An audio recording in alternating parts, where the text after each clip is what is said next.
Cek. Selamat sore Mbak Yeye, Pak Asep. Izin Pak, mau tanya.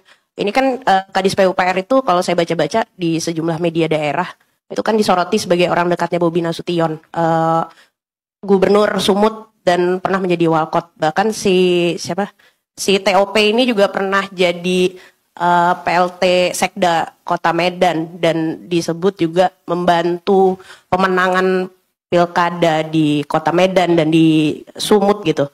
Nah pertanyaan saya tuh apakah nantinya KPK akan mengusut adanya setoran uang ke Bobi Nasution gitu atau ke pihak-pihak lain yang di atasnya si TOP ini sebagai kadis. Itu yang pertama. Yang kedua, kalau saya nggak salah itu di bulan April.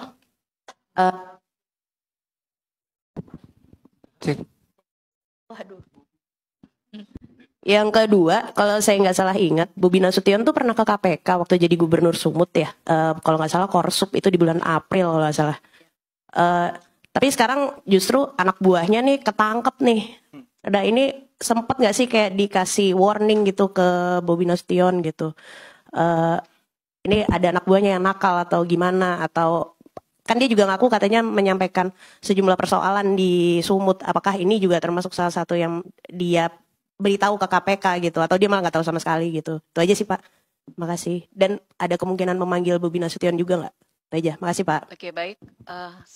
Tambah satu pertanyaan dulu ya Pak Asep ya. Ya, silakan.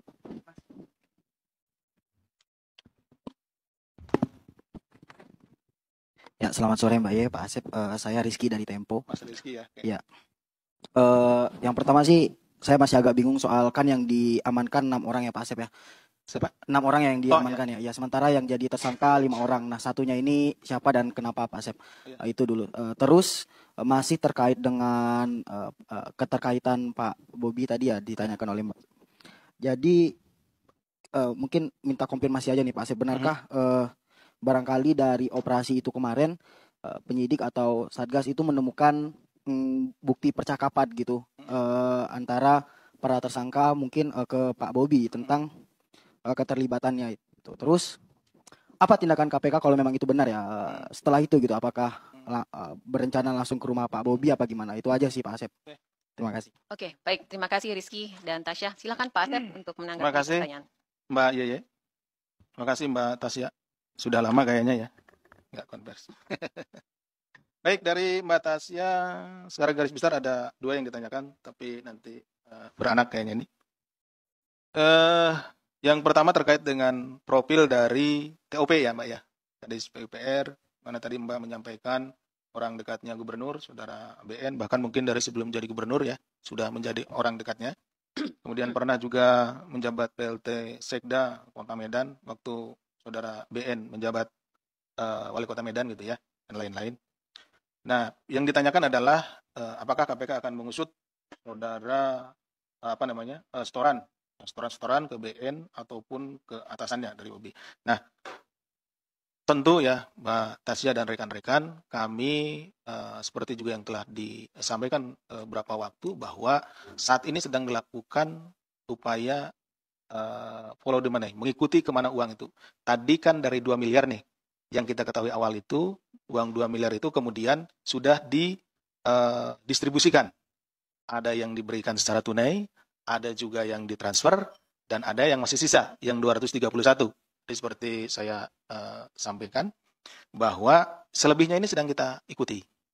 Kalau nanti ke siapapun, ke atasannya, atau mungkin ke sesama kepala dinas, ya, atau ke gubernur, kemanapun itu, dan kami memang meyakini, kami tadi juga sudah sampaikan bahwa kita bekerja sama dengan PPATK untuk melihat kemana saja uang itu bergerak.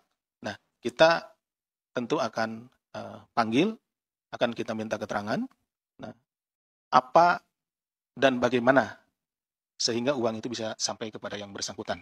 Jadi tidak ada dalam hal ini yang akan kita kecualikan. Gitu. Kalau memang bergerak ke salah seorang, misalkan ke ke kepala dinas yang lain atau ke Pak Gubernurnya, ya kita akan minta keterangan, kita akan panggil dan kita mintakan, ditunggu saja ya. Kemudian pada bulan April ini saudara BN selaku gubernur terpilih di Sumatera Utara. Ini tidak hanya, sepengetahuan kami tidak hanya gubernur Sumatera Utara ya.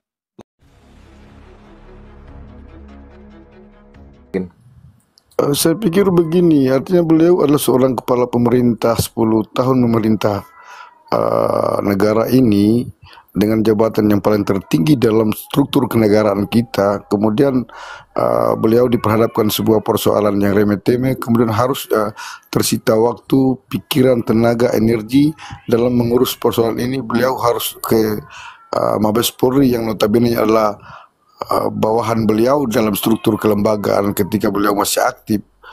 Jadi saya Tapi kan sekarang tidak aktif, sudah tidak aktif. iya, artinya persoalan ini kan digulingkan ketika beliau masih aktif dalam kepala pemerintah. Jadi jangan sampai ini terus berlarut sehingga pada akhirnya Pak Jokowi yang tadi menjadi seorang negarawan itu akan terseret dalam satu persoalan kecil ini yang sangat kita sayangkan. Saya pikir Berarti persoalan ini remeh-temeh dan kecil ya, mungkin menurut pandangan panjenengan ya? iya kecil. Arti persoalan jasa itu kan hal yang sifatnya kecil bagi saya karena itu menjadi sebuah identitas terhadap seseorang anak bangsa yang memiliki satu ilmu pengetahuan yang melalui dari sebuah lembaga pendidikan. Itu kan hal yang sifatnya privat ya. Jadi saya pikir ini hal remeh-temeh, tapi kenapa semacam ada satu persoalan serius di negeri ini yang semua seakan dialihkan arah dalam persoalan ijazah palsu ini yang sangat kita sayangkan. Mungkin Pak Neha, monggo silakan. Pak AKK. Ya, ya sini saya kalau itu gua kurang setuju sama yang barusan dibilang ya. Ya kan Pak Jokowi pertama kan udah pernah tugas tuh. Ya enggak. Siapa yang mengusik duluan yang membilang bahwa ijazah Pak Jokowi palsu? Siapa? Ada enggak Pak Jokowi mengusik duluan? Kan enggak ada. Si orang respon CS, ya enggak. Ini flying victim, ya enggak. Egy Sujana melapor Jokowi ke Barreskrim, ya datang Pak Jokowi, ya. Terus habis itu udah dibilang sama UGM, udah ijazah asli, ada alumninya, semua masihlah dibilang-bilang palsu-palsu. Apa nggak boleh Pak Jokowi menggunakan hak hukumnya sebagai warga negara? Masa orang itu bisa melapor Pak Jokowi? Masa Pak Jokowi nggak bisa melaporkannya? Kan itu kan udah fake victim. Maksudnya janganlah kita seolah kita yang teraniaya, padahal kita yang menuduh. Nggak betul, ya. Di sini nggak betul. Pak Jokowi udah sabar, udah kan udah bilang kasihan. Nanti habis ijazah KTP, apalagi. Makanya aku bilang kalau narasi-narasi apapun, kalau sudah bilang itu palsu, udah nggak bakalan, harus pengadilan pun harus di pengadilan lah. Kita lihat putusannya. Kalau itu Kongres 07 itu flag victim namanya, kayak si Tifa merasa ibu rumah tangga, seorang ibu, tapi dia nyerocos ini palsu, kan flag victim itu namanya. Gitu host. Oke, untuk yang lain bisa menambahkan, silakan. Dan sebetulnya simple bang, ketika ada yang menuduh Jokowi itu tinggal bilang, wong ini jasa buatan UGM kok. Saya ngapain saya? Bang Wong kok udah berapa kali lo dibilang sama Pak Jokowi, udah berbuih menurut Pak Jokowi bilang ini saya ini lulusan UGM pun udah bilang, tapi apa Roy CS terus dia berkoar-koar di media terus. Makanya Ya, saya iya, kasihan. masyarakat Saya kalau kasihan kata dia kan, kata masyarakat udah nggak akan kata Pak Jokowi kan, makanya siapa. saya tuh kasihan sebenarnya, tapi terus derocos. Kan dibilang sama udah UGM udah bilang, UGM yang buat mengeluarkan jasa Jokowi. Masa UGM udah bilang itu asli, masih dia framing masih mencari, aduh gak betul. Itu udah masih lah bilang yang bertanggung jawab. Kan begitu kan udah, iya kan gini, itu udah berapa kali aku simak percakapan lu di bawah tadi, udah berapa kali itu Ya. Bang CH bilang itu udah ada argumennya dari UGM, udah ini asli kok gak berhenti Nah, katanya. ketika dia menyatakan palsu, ya UGM yang paling bertanggung jawab. Kan Itu udah yang dibilang mengeluarkan gitu loh. gini, iya udah dibilang Jokowi sama, itu nggak ada beban di situ. memang betul, makanya gini udah dibilang sama UGM ini asli, tapi apa Rosuryo CS kan terus keluar nggak berhenti, terus bilang palsu segala Nah, macam. menurutmu coba kalau cepat, Hah? cepet Kok tanggap bukan singgap. masalah Langsung selesai, cepat Bang. singgap. Udah tahu kan lembaga yang buka itu UGM. UGM udah bilang, udah datang orang itu sampai demo, sampai mengganggu mahasiswa mau kuliah, berharap orang itu didukung. Mana ada didukung sama Berarti mahasiswa begini Bang UGM? Kakak, ya, mungkin begini ya, walaupun itu dibuktikan ataupun dijabarkan oleh Pak Jokowi, mereka semua itu tidak percaya, mungkin begitu. Iya, tetap kan ada pengacara. Ini pengacara si Pak Jokowi waktu di acara Heman. Kalau ditunjukkan berhenti nggak? Kan nggak ada jawabannya mau berhenti apa nggak. Dia ya tetap, makanya disinilah pas sudah tepat Pak Jokowi menggunakan hak hukumnya. Dia melaporkan ke Polda, udah. Jangan flag victim, merasa Anda yang apa dikriminalisasi, gak ada. Kalian bisa melapor Pak Jokowi, masa Pak Jokowi gak bisa melaporkan kalian gitu. Oke, berarti monggo ditanggapi pernyataan dari AKG tadi. Silakan. Iya kan ada pernyataan dari Pak Kasmujo itu yang kejanggalan. Ada pernyataan dari Skripsi ada kejanggalan. Nah itu padahal Pak Jokowi tinggal kembalikan ke UGM, biarkan UGM yang membetulkan ijazah itu, selesai Bang, selesai gak berlarut-larut. Makanya kan udah. Jadi kalau memang ijazah itu salah, perbaiki sama UGM, udah selesai. Karena UGM sudah menjamin 100% kan begitu kan Bang? udah dibilang, kan ada Rosuryo CS datang demo ke UGM, kan udah dibilang itu asli, udah ditunjukkan. Karena habis itu keluar-keluar lagi, kan nggak betul nih manusia. Udah dijelaskan UGM, udah ada alumni, kan nggak betul.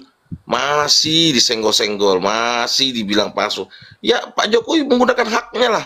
Sebagai warga negara dia berhak untuk mengadukan. Sama kayak Egy Sujana, berhak dia mengadukan. Enak Iya, lah orang. Karena apa? itu Bang ditemukan kejanggalan-kejanggalan di UGM gitu loh Bang. Kok kejanggalan apa? Iya, salah satunya Pak Kasmujo itu kan kejanggalan Bang. Itu Terus skripsi kejanggalan. Kan aduh, inilah makanya aku bilang mau berbuih pun mulut nggak bakal. Ini tetap pro dan kontra.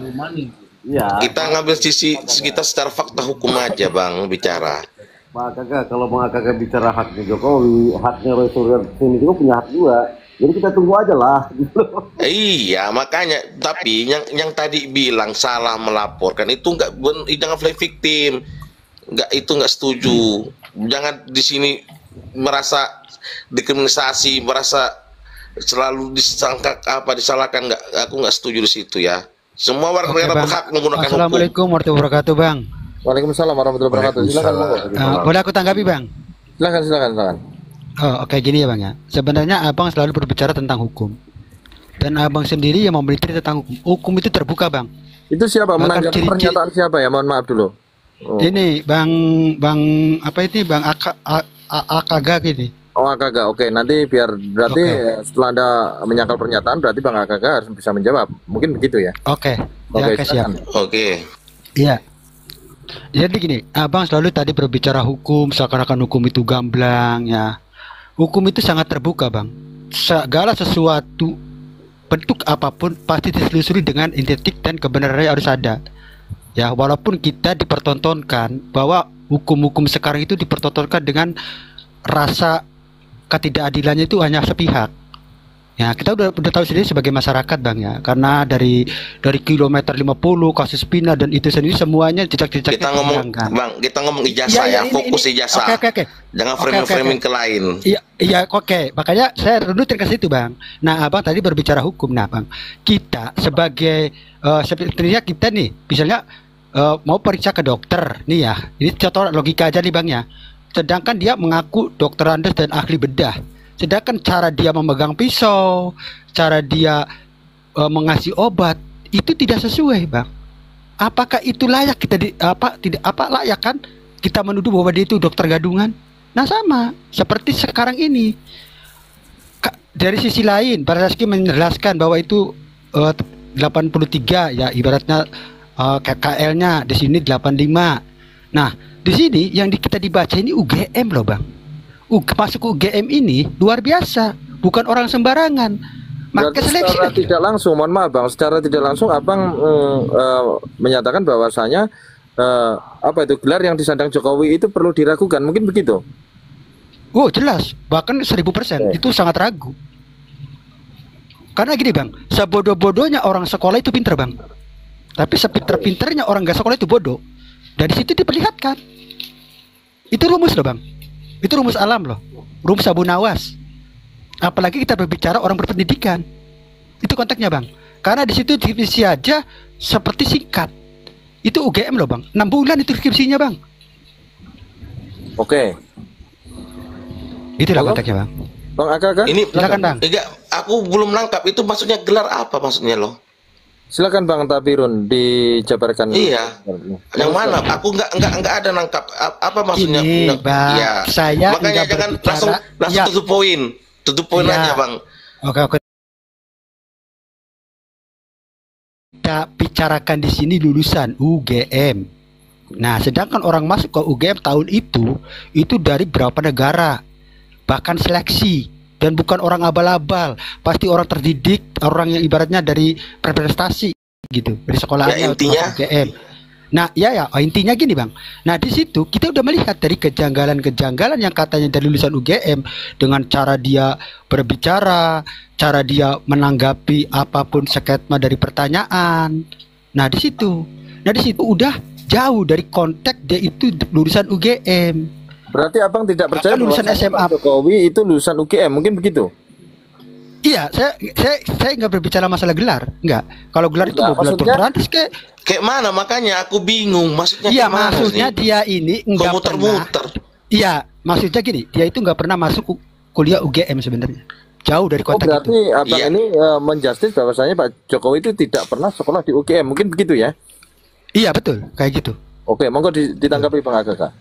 Ini host udah dari tadi inilah dibahas